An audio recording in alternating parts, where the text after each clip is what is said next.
You're listening to the Options Insider Radio Network, the home of the Options Podcast. For more quality options programs, visit theoptionsinsider.com or search for Options Insider Radio Network in your podcast provider of choice. Listeners can also access all of our programming through our mobile app available in the iTunes and Google Play stores. Select programs are also available via live stream at mixlr.com/options-insider. That's mixlr.com/options-insider. Don't forget to follow along with your favorite programs and submit your own questions for the hosts at twitter.com/options, stocktwits.com/options, facebook.com/theoptionsinsider, or via questions at theoptionsinsider.com.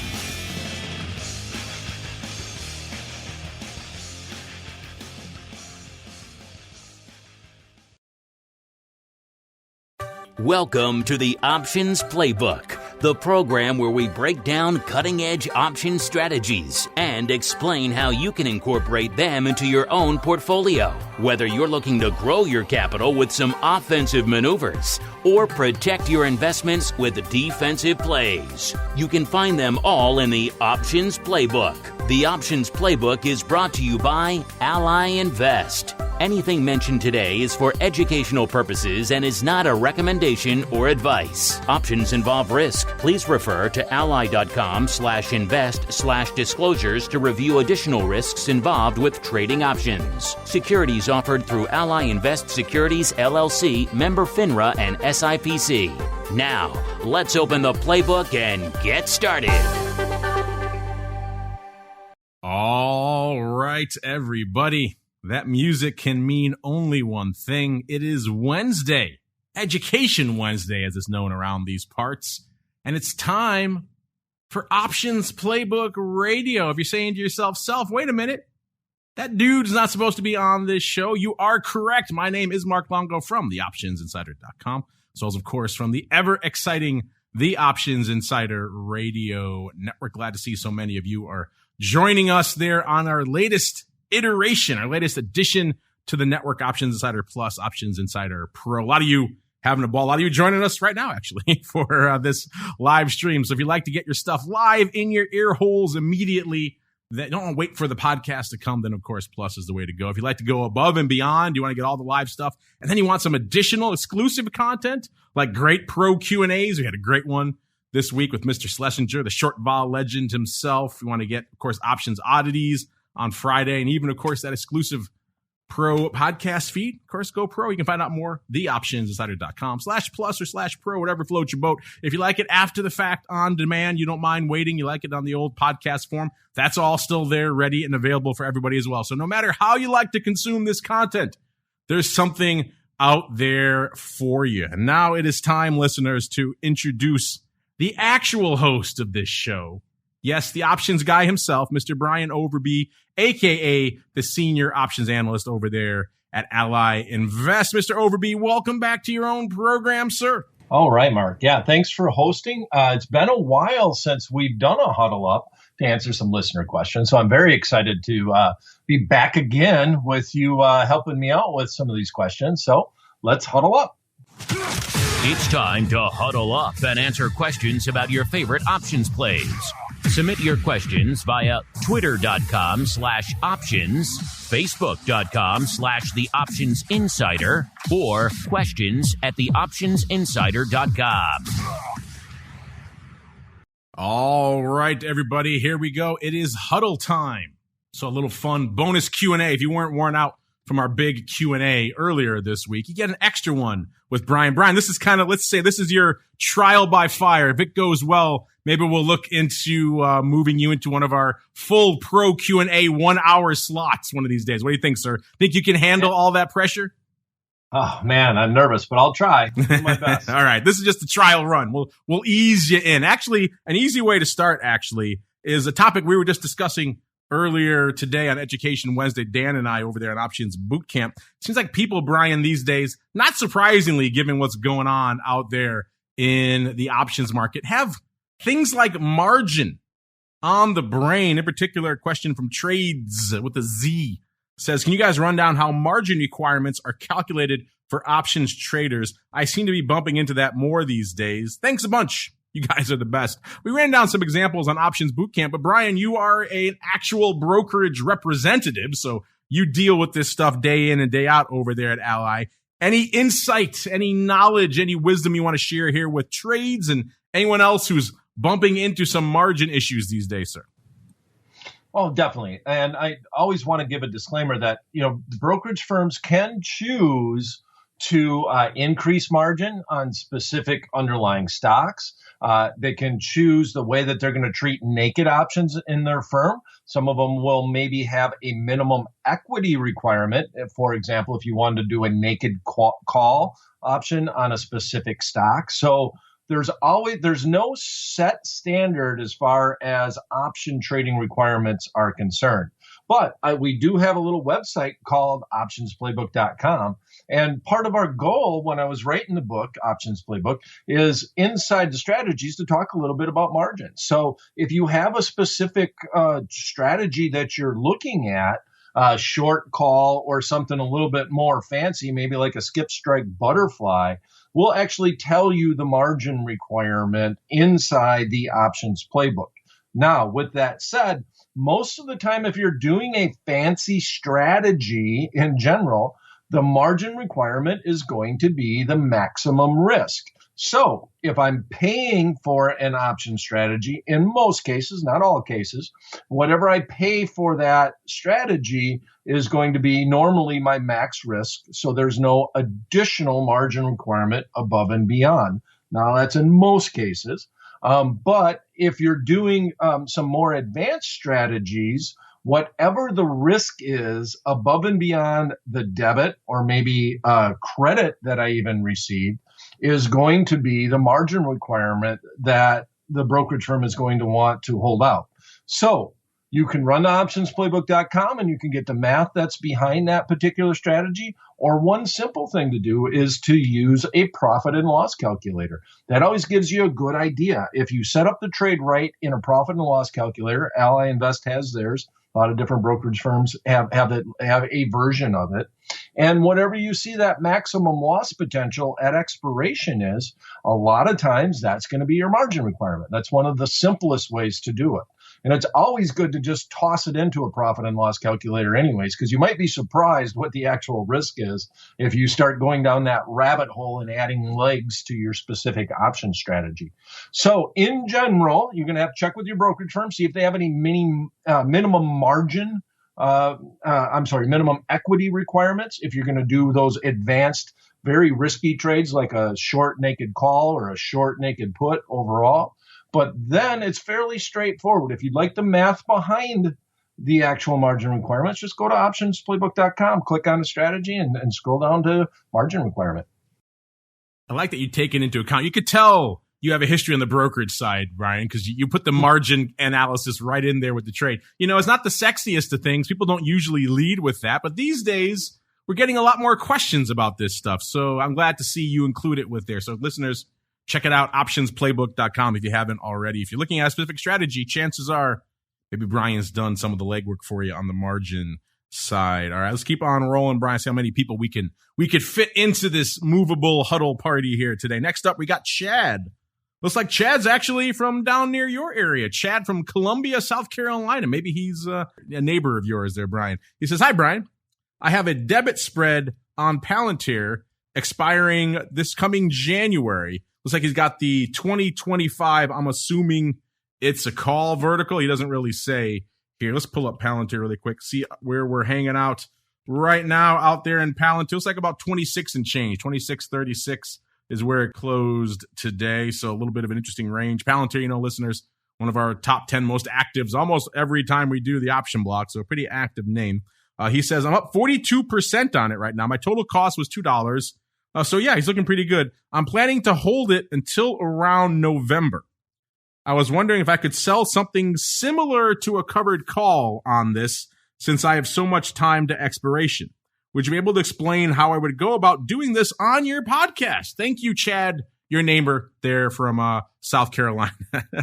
So this is an interesting question, Brian. because it kind of combines a bunch of different things. Obviously, we're all glad you're doing well there, Chad. Keep up the good work. But yeah, the notion of selling something covered, he's already got that vertical, Brian, so he's kind of already covered. So if he sells anything else above and beyond that, he's going to kind of be bumping into what we were just talking about, Brian, right? Which is the naked margin requirements, because guess what? He's not covered, Brian. Yeah, that's very true. So there is no such thing as a covered call strategy that you can leg into when you have a long debit spread. And you do have an issue here because one of the probably what's generated the question is the fact when you go out very far in time and you do a long call spread, or as Chad calls it, a debit spread, a lot of times that trade won't max out until closer to expiration. And so to get to the heart of the issue here is that Chad has bought the 20 strike call that wants the market to go up, but has sold the 25 strike call that really wants the market to go down or at least stay flat, right, overall. So if you're correct on your forecast, the only way that you can max out on this trade is to get some time decay in that 25 strike option contract. So at this point in time, he's been correct on his forecast. I'm looking at Palantir right now, and it's trading above 25. Let's just put it that way. So he's done correct on his forecast, but he's probably just not getting the payout that he was really hoping to get. So he's planning to hold it till November. There's not any great strategy here that we can do. You can kind of roll it into the near term. Sometimes when you get a little closer to expiration, you can actually do the opposite trade, and you can actually sell the debit spread on the put side and kind of create a situation where you have basically no risk, but you're bringing in a fairly decent sized credit from the other side. It would be the synthetic relationship. But now I'm really getting a little bit more advanced here, Mark. Is there any other way that you have in your mind, Mark, that he can kind of lock in some of this profit and still give himself a little bit of upside? Getting people into boxes now, Brian. Yeah, I like it. That was probably going too far. That's a little scary. It's funny. It shouldn't be scary. It's more of an institutional play, but we've talked about it on the network not too long ago. Suddenly, even things like boxes are sexy. I think that's probably maybe a bit of a bridge too far. I'm kind of with you on this. That's another thing I kind of wanted to address with this question. I'm not a huge fan. I want to get your thoughts on this of doing a vertical this far out, roughly 6 months out. We see this a lot with people. People come to us, they listen to some of our shows, they learn a little bit about options. Maybe they see something that their broker has educational. They say, hey, I like this. I'm bullish on this name. I don't mind going out a little farther. I want my paying a little bit for it, but I'm going to do this. Now I'm going to do a vertical to maybe mitigate some of that outlay. And so they end up doing these verticals that are 6 months out or longer. And you're right. They don't get any of the bang for the buck that they probably think they would have if they had just done the underlying or just done the call itself outright. I'm much more of a fan. If you're going to do verticals like this, Steven or whoever it is, do it closer to the, you don't have to do it in the weeklies by any means, but within 6 months is definitely a better framework. I would say within 3, maybe out a month or 2, at the outset out there. Give yourself a little bit of time for this stuff to run. But beyond this, now you're kind of stuck in this exact scenario where it kind of went your way, but it really kind of hasn't because you haven't really had all the time decay for the spread to really widen out at max thing. So you're left kind of twiddling your thumbs for the better portion of that spread's life. And there's an opportunity cost to that. Your capital's tied up. You can maybe go do something else. You can't really get the profits that you think you should be or should have or should be entitled to already because your spread hasn't quite caught up to where it needs to be yet. So there's a lot of reasons why doing spreads in this length of time are not my favorite thing. So maybe, Brian, I would probably counsel him, if he's happy with a little bit he's got here, maybe take it off, like you said, and put it on something. I usually don't recommend rolling closer, but in this case, something maybe a little bit closer time frame, maybe in August or September, something like that. You still have a little bit of time for it to run, but also January, he's going to be twiddling his thumbs for the rest of the year, Brian. Yeah, and that's very true. You're right. Time decay, and this is where once again the profit and loss calculator kind of helps. If you have access to a profit and loss calculator, you're focusing on what's going to happen at expiration, and that profit and loss graph looks wonderful. I'm paying $2, I can make $3 because it was a 5-point wide spread.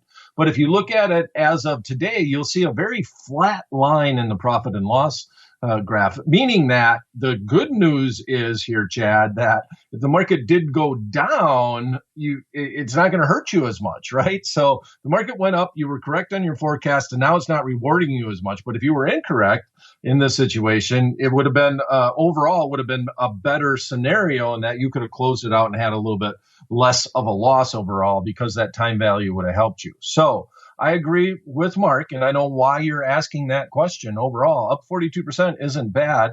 I understand that you could potentially double this trade, though, if you paid $2 for a 5-point wide spread.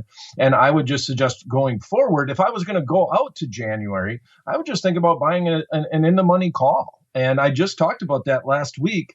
And looking at the ETF, the XLF overall, and just going out further in time and buying a deeper in the money call option, because I'm going to limit my risk still by doing that, but I'm going to get all the upside on it. So if I'm going out further in time, I'd rather just buy calls outright. Now you can decide if you want to go a little bit in the money, a little bit out of the money. It's all about your speculation and what you're thinking that underlying stock will do. But overall, I would rather be in a long call position like we talked about last week in the XLF. Yeah, this is a fig leaf candidate all day, right, Brian? Do your longer term in the money call. If you want to do near term stuff, you sell the nearer term call against it. Now you have some income portion offsetting the cost of that. It's a much better scenario here. I'm sorry, Chad, that's what it was.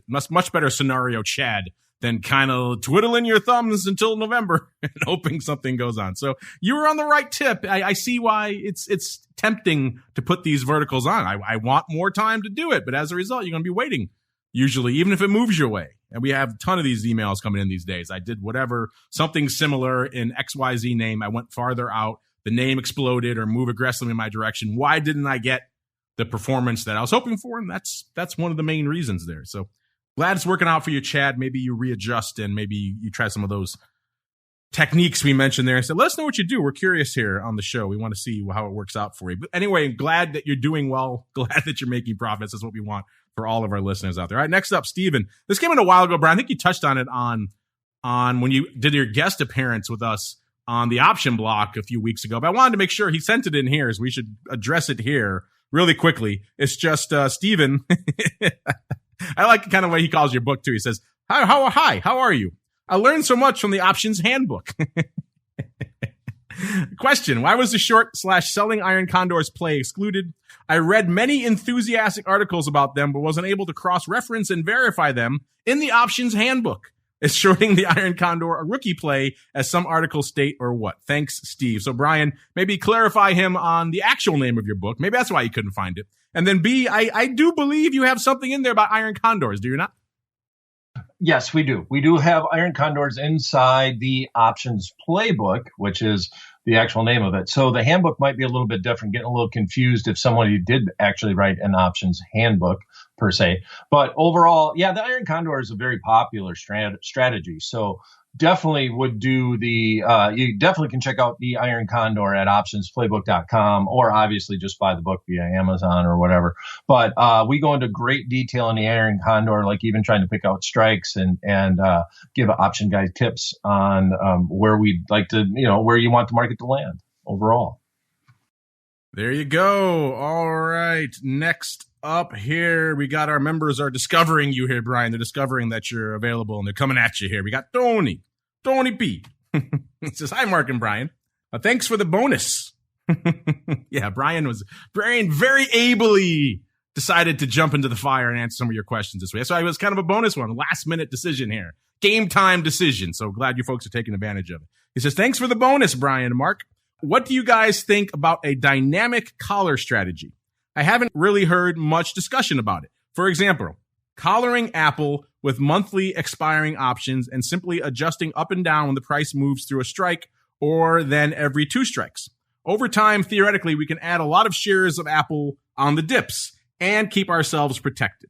Also, secondarily, how far out do you go to sell puts to get into a stock? Again, Apple's at 138. If I like this price, do I sell 138 puts within a week or so, or do I go out 60 to 90 days? Thank you, Tony P. Well, a couple of different questions baked in there, Brian. First off, about what he terms a dynamic collar, which is effectively kind of just doing your, it sounds like more of your traditional zero cost collar, maybe in a weekly, or he says in the monthly. So lining something up there. And then if it doesn't go your way, you kind of just adjusting. And then B, kind of a corollary to that, selling puts to get into a name like Apple. Maybe we'll start with that. How do you normally go about when you're selling a put on a name like Apple with the intention to actually acquire the stock? How far out do you go? Are you doing it in the weeklies, or he asked 60 to 90 days? And then we can get into his dynamic collar discussion, Brian.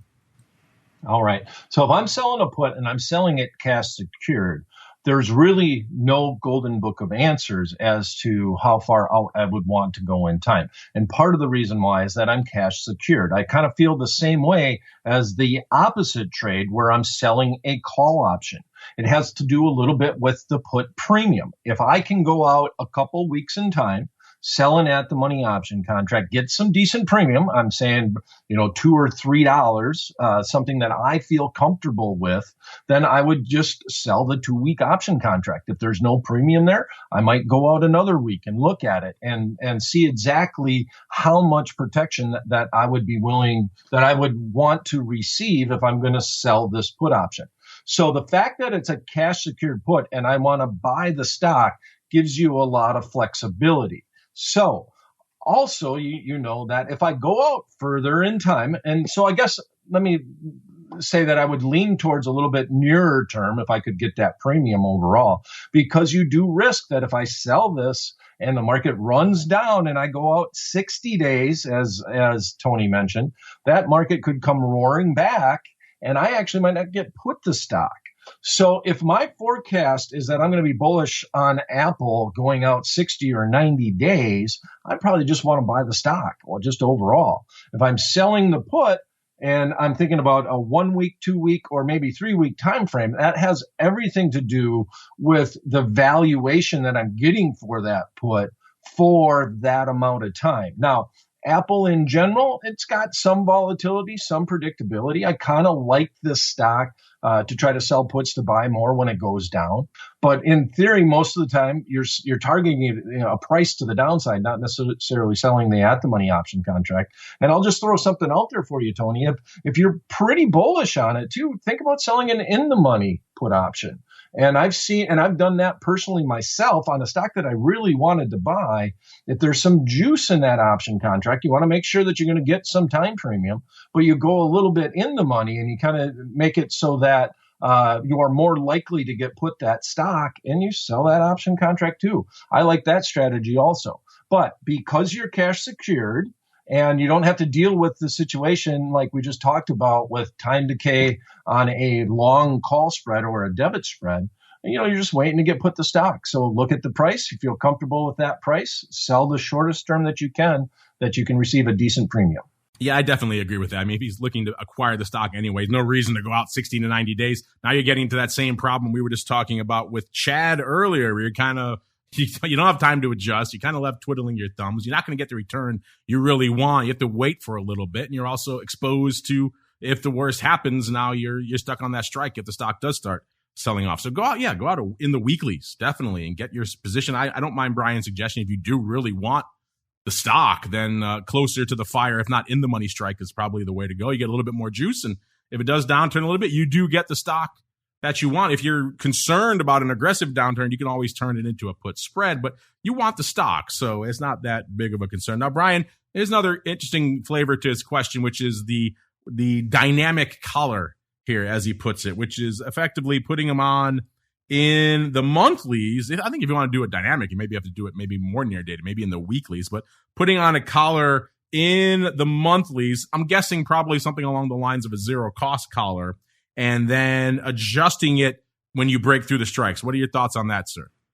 All right. Now, that's obviously a very active strategy. I have not seen a lot of people, as far as our clients, that actually do that, where you're trying to move that collar dynamically when it goes through the strike options. It's not a very popular strategy. It doesn't mean that it is a bad strategy overall, but it does take a lot of work if you want to try to do those type of trades. And then you have to have a plan. And the biggest thing that you do with that plan is you stick to the plan.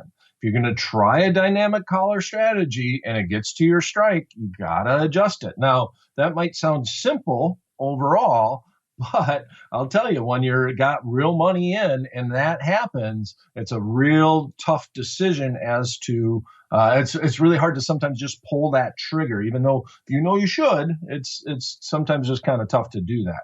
So if you're doing dynamic collar strategies, it's a lot of work for I don't know. I don't know how much more upside could be gained by continuing to roll this collar strategy. With that said, commissions have came down quite a bit, but I definitely wouldn't want to do this in something that had wide bid-ask spreads. That would be an issue. So you'd want to have a very liquid stock like Apple, which we just got done talking about. I don't want to do this even in a stock like Walmart overall. Walmart's kind of got beaten up recently relative to a lot of the other stocks in that space. But bid-ask spreads are a little bit wider in Walmart as opposed to Apple. They just don't quite get the volume. So if I'm doing it, I got to be very specific on the underlying that I'm trading. I want to be able to get in and get out, and I want to make a plan and stick to that plan. Yeah, obviously the caveat here, Tony, if you're going to do a collar, you have to have the underlying first. That's what you're collaring. So I'm assuming that's why you asked about selling the puts on Apple. You want to use that to get into Apple. So then, a more aggressive strategy at the money, maybe in the money put. Then you do get the underlying. Then you can decide going forward if you do want to do this dynamic collar strategy. I would encourage you to look into maybe some of the weeklies. My traditional collar strategy is not this. I mean, we talked about it. Just listen to the advisor's option episode we just did yesterday. In fact, I think it's hitting the network maybe as we speak. So if you got to listen live yesterday, you heard it. But we talked about this. We talked about this, the optimal structure for a collar. And it is not this. It is not the, zero cost doing it in the weeklies or the monthlies. Matt from ORATS has a lot of back testing data on it. And the OIC did a big collar study probably about 5 to almost 10 years ago now when they first started it. So it's a little dated now. But they did a collar study starting on the Qs, and then they went across a wide variety of asset classes, commodities, you name it. They went all over the place to see how these collars worked and what the optimal structure was. And they found longer term on the puts, so roughly 6 months to insulate yourself from time decay, and then selling weekly on the, or sorry, not weekly. There really were no weeklies then, so that'd be another reason to update the study. But more selling a monthly call. I think the call is 5% out of the money. I don't remember how far out money they were going on the put strike. But that was kind of their optimal structure, and that worked out pretty well for them. Doing this dynamic stuff, it could work. I mean, that'd be interesting. I'd be curious to see how it works for you. But first, you have to get the stock. So use the puts if you want to get the stock. If you're super bullish on Apple, then you can decide dynamic call. You can also just go the route of, hey, if it blows through your strike, let the stock get called away or to the downside. Have that protect you, and then you can decide if you want to readjust there. But I'd be curious if you do end up doing this, how it works. But either way, I would encourage you to check out that study from the OIC. We have it linked in the show notes for our recent advisors option. Just go to optionseducation.org and type in collaring the Qs, I think it was called. And you can see all that data for yourself. There are more optimal ways to set up collars, even if they do require a little bit of outlay at the outset. And then, so fun stuff, interesting stuff, but we can keep going. We got more questions coming at you, Brian. We got Luigi, my boy Luigi, says, I've had some email correspondence with Brian, and I wanted to thank him for all of his help. Oh, you're a very nice guy, Brian. He says, I own the Options Playbook. He says the right name, by the way. He says, I own the Options Playbook, and I noticed that he has an inverted skip strike butterfly in the book, but not an inverted butterfly, and was curious as to why he left that out. I think it is referred to as a short butterfly. So, Brian, why do you love yourself the skip strike flies so much, and why did you leave out Luigi's favorite, the short butterflies? Overall, I mean, the most honest answer is we ran out of room. So we had to pick the different strategies, because of the way that we set up the playbook. We wanted to be able to bind the book so that it lays flat on your desk. And bottom line is we were getting to a page limit. So that's one of the reasons why. Another reason why I would rather do a skip strike as opposed to the actual short butterfly is the same reason why I like to do a long butterfly. If I'm doing a long butterfly, I'm paying very little overall on a stock that I would want to do one on. And I have a lot of upside in general. Now, that upside usually has to happen closer to the expiration date, much like the long call debit spread that we were talking about, because there's a lot of time premium in there. But I didn't like that risk reward as much as if I'm doing it on a skip strike situation where I'm still trying to get that overall I still want that big movement overall, but I want to lean either bullish or lean bearish and give myself a little bit more upside if I'm doing that trade overall. So it's more about the risk reward. And then it also had to do with a page limitation inside the options playbook. I guess I could add it online if I really wanted to. So maybe I'll keep that in mind. So I appreciate that, my boy Luigi. And Brian, why don't you have ratio iron condor swaps? That's what we all want in the book, sir. All right, I'll let you write that one, Mark. And there we go. I'll do that page myself. So there you go. Your email buddy there, my boy Luigi, chiming in. I do believe he's listening right now. Next up, we got Nichols. Nichols with a Z says, what is Brian looking at here from a broad index perspective? If he were bullish, would he go long the underlying by itself? Would he perhaps hedge it with a put or put spread? If so, how would he structure that? Or maybe is he a fan of buying SPY, calls, and verticals? And thanks for joining us live today. Well, thank you, Nichols, for listening in there. So Brian, yeah, if you're looking at something broad index, sounds like he likes SPY here. If you were bullish on such a thing right now, he wants to know how you would approach it. Would you go straight long the underlying? Would you put a put against it? Would you put a put spread against it? Would you go call or call vertical? How would you approach a long SPY type position right now? Well, you're getting too complex here. Ideally, now, if you're listening live, tomorrow we're going to have a podcast that will be out that deals with the XLF. And it's not the SPY overall, but we talked about it on a lot of options playbook episodes as a FOMO trade, fear of missing out. Find an industry that you like. They may have earnings coming up like the financials overall, and you buy a deeper in the money call option, something with like an 80 delta. And that does limit your risk. And then you also go on out and structure it. So, for example, I would rather just, if I'm looking at the SPY calls and I want to go out till 2022 overall, I would like, you got very liquid option contracts, and that's real important. And that's one of the nice things about doing very liquid ETFs or even indexes overall. And so you go out, you need liquid option contracts if you want to trade longer term options. Why? Because the bid-ask spread, it doesn't kill you like it does on unliquid underlines, like individual stocks a lot of times overall. And so that's what we mentioned that in the XLF. And then you say to yourself, okay, I'm going to pay about 10 to 15% of the total cost to buy 100 shares of stock, but I don't want to lose that 10 or 15%. So I would come out and say, how can I manage my risk? Well, if you're buying an in-the-money option contract and the stock goes up, you gain delta, you gain shares of stock. The momentum benefits you, the acceleration benefits you to the upside. But if the underlying market goes down, this is the wonderful thing about delta, is that it goes down slower when it goes against you. So a lot of times I'll buy that 80 delta call, go out further in time, and if it comes down to my strike price, then I get out and I can manage my risk that way. I'm paying, let's say, well, as a matter of fact, I know what the numbers were. I was paying 12.5% for the XLF call option that went out to January of 2022. And then I do a little bit of math and say, well, if it comes down to my strike price, I'm going to get out and I'm looking to lose maybe 7 or 8% overall. That's going to be how I'm going to manage my risk. And I just want to have an alert set for when the stock gets to the strike. And then once again, if you got a plan, you got to stick to it. So how would I structure myself? I want to limit my risk by buying deeper in the money calls, giving myself something that will allow me to participate if the market does continue on up. But then I have a total plan if the market does go against me. I would rather do that than trying to sell a put spread along with my long stock or anything else, especially if I have liquid option contracts on the longer term situation, like you mentioned in the SPYs.